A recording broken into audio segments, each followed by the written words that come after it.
ពិតខ្ញុំកូនណា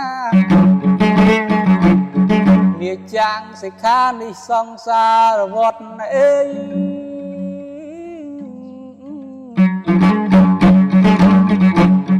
វាទាញទុំឲ្យត្រាច់រង្គត់អើយកូនណាខ្លាចខូចទុំជ័យធ្វើម៉េចសัตว์លោកកើតមកវាអញ្ចឹងប្រគុណជ្រាបដឹងសូមទានបណីកុំធ្វើបាបកូនសឹងធ្វើអីខ្លាចខូចទង់ជ័យពុទ្ធសាសនា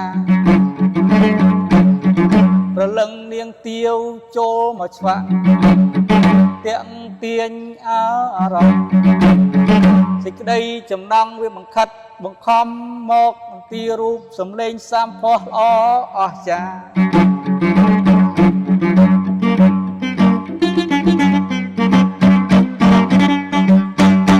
ធំបានផ្ដាំពី3ម៉ាត់ព្រះអង្គទ្រង់មានព្រះពុទ្ធដីកា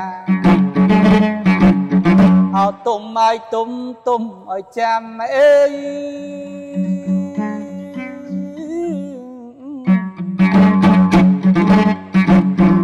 បើឯងសឹកទៅរកស៊ីធ្វើស្រែចំការកុំអួតថាឯងមានបញ្ញាក្នុងលោកី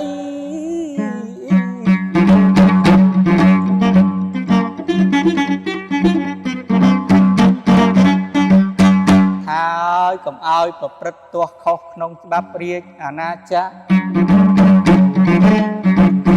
កុំឲ្យអ្នកស្រុកដែលគេធ្លាប់ស្ម័គ្រគេឌៀមដាមដល់គ្រូអីស្អីឯង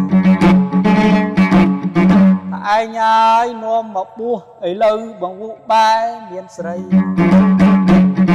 ធ្លាប់សង្រួមនៅក្នុងអវិន័យដែលព្រះចិនស្រីព្រះអង្គទំនាយទុកវិញ